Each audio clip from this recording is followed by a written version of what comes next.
Olá pessoal, nesse exercício nós temos duas cargas pontiformes, duas cargas de tamanho desprezível, Q1 e Q2, separadas a uma distância.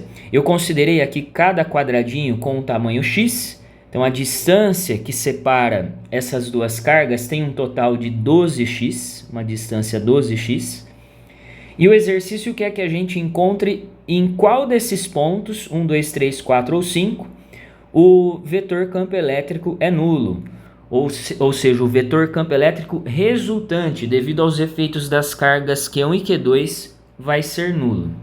Então, pessoal, primeiramente, como o campo elétrico é uma grandeza vetorial, nós teríamos que entender como que ele funciona, pensando aqui no caso das cargas Q1 e Q2. Essas cargas, por serem positivas, elas vão estar produzindo nesses pontos, na região entre elas, um vetor campo elétrico de afastamento.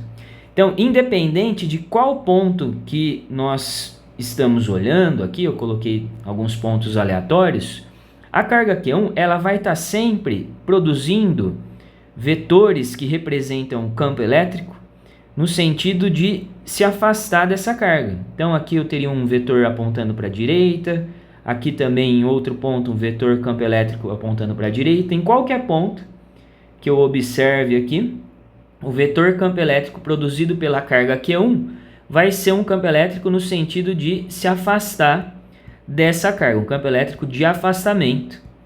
Então, eu vou representar aqui um único vetor nessa região para a direita. Pensando na carga Q2, ela também é positiva. Então, em qualquer ponto que a gente fosse representar o vetor campo elétrico, ele também seria um campo de afastamento. No caso aqui, ele iria se afastar para a esquerda, o vetor campo elétrico produzido pela carga Q2 em qualquer ponto nessa região entre as cargas, seria um vetor campo elétrico apontando para a esquerda. Então, o que iria acontecer, né? Deixa eu fazer um único vetor aqui para representar o vetor campo elétrico produzido pela carga E2. Então, independente do ponto que a gente observa, o campo elétrico produzido pela carga Q1 com certeza vai ser para a direita e o produzido pela carga Q2 vai ser um campo elétrico para a esquerda.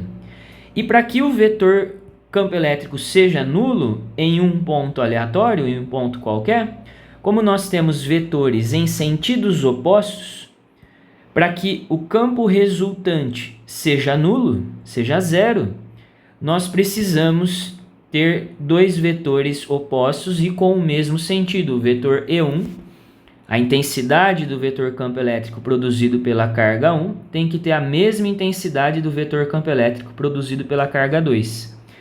E o módulo ou o valor do campo elétrico, ele pode ser definido por essa expressão que eu coloquei aqui nesse cantinho. Essa expressão ela vem lá da lei de Coulomb.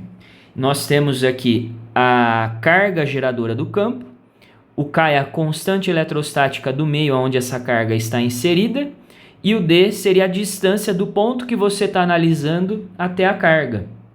Então, se nós substituirmos aqui essa expressão, nós já vamos conseguir descobrir uma relação entre as distâncias do ponto onde o campo vai ser nulo até a carga Q1 e até a carga Q2.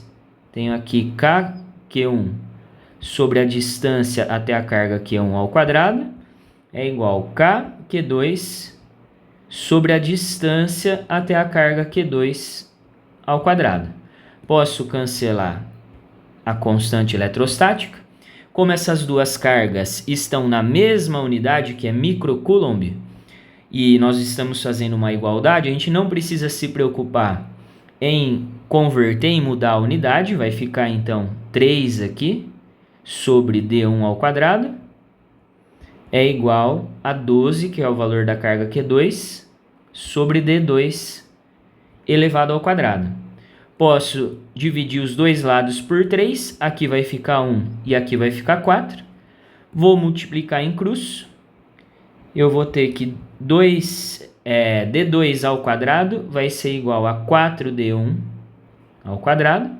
Vou tirar a raiz quadrada, vou tirar o ao quadrado do D2, jogar a raiz quadrada do outro lado. Então, eu tenho aqui 2D1. Qual que é o significado disso? A distância do ponto analisado até a carga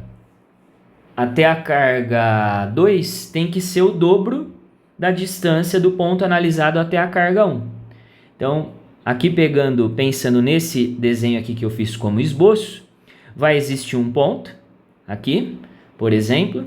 Esse ponto, se ele tiver uma distância D1 da carga Q1, ele vai estar uma distância D2 da carga Q2. E olhando no desenho original, né, se a gente pensar na distância total entre as cargas, a distância total entre as cargas vale 12x. Se eu somo D1 com D2, tem que dar a distância total entre as cargas, que é 12x. Vou escrever aqui. D1 mais D2 tem que ser igual a 12x. O D2 nós descobrimos que é 2D1, vou substituir. D1 mais 2D1 é igual a 12. Então, 3D1 é igual a 12x aqui no caso, né? 12x.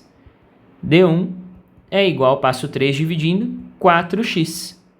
Então, o ponto que nós queremos, né, que a questão está perguntando, ele está a uma distância de 4 quadradinhos da carga 1.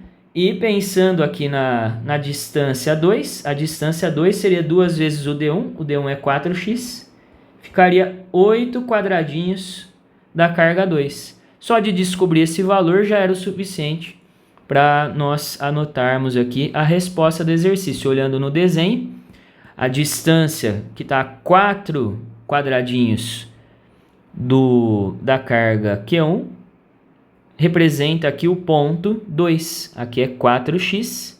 E daqui até aqui nós temos um total de 8x.